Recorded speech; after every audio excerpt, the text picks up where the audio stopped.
Hi friends, আবার নতুন একটা ভিডিও নিয়ে তোমাদের সামনে হাজির হয়েছি। সেটা হচ্ছে অ্যাডভার্বিয়াল ক্লজ দিয়ে হচ্ছে কমপ্লেক্স সেন্টেন্স তৈরি। How to make complex with adverbial clause of condition. Okay friend, part 10। Linkers কি হবে? ইফ বা ইন কেস। ইফ বা ইন কেস মানে হচ্ছে যদি, আনলেস মানে হচ্ছে যদি না। এটা একটা নেগেটিভ ওয়ার্ড, পজিটিভ ওয়ার্ড। এবার হচ্ছে আমাদের এক্সাম্পল দেখে নিচ্ছি friend. 1 number, work hard, you will pass. কঠিন পরিশ্রম করো, তুমি পাস করে যাবে। তাহলে পাস করতে গেলে কি হবে? তাকে কঠিন পরিশ্রম করতে হবে। তার কন্ডিশন বোঝাচ্ছে।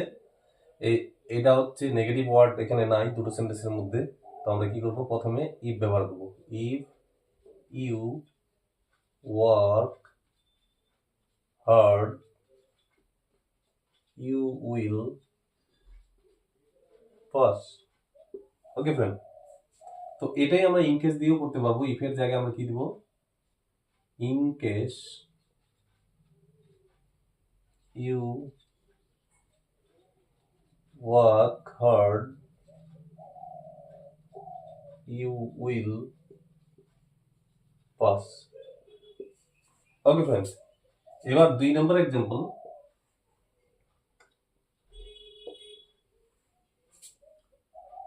work hard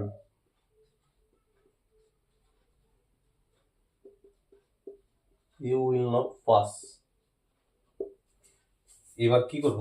ওয়ার্ক কঠোর পরিশ্রম করো, তুমি পাস করতে পারবে না। তাহলে কঠোর পরিশ্রম করো, তুমি পাস করতে পারবে না। তাহলে নেগেটিভ আছে, তো আমরা কি করব? প্রথমে ইউজ করব unless. unless you work hard, যদি না তুমি কঠিন পরিশ্রম করো, you will not pass. Okay friend,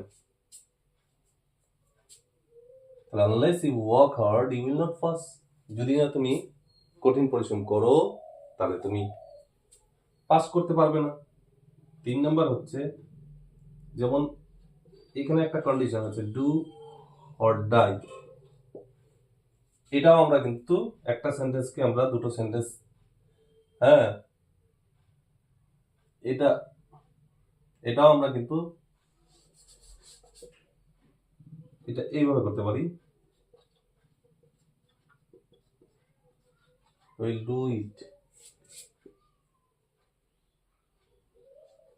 sorry, you do it,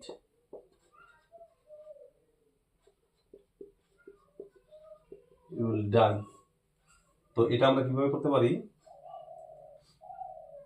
you do it, এটা তুমি করো, you will die, তুমি মারা যাবে। তাহলে এখানে হচ্ছে মারা যাবে, না হলে তুমি মারা যাবে, না হলে এটা নেগেটিভ কথা আছে। তো প্রথমে আমরা এইভাবে করতে পারি, unless you do it you will die. যদি না তুমি হচ্ছে এটা করো, তাহলে তুমি মরবে। Hope you understand, friend. Thank you very much. See you again.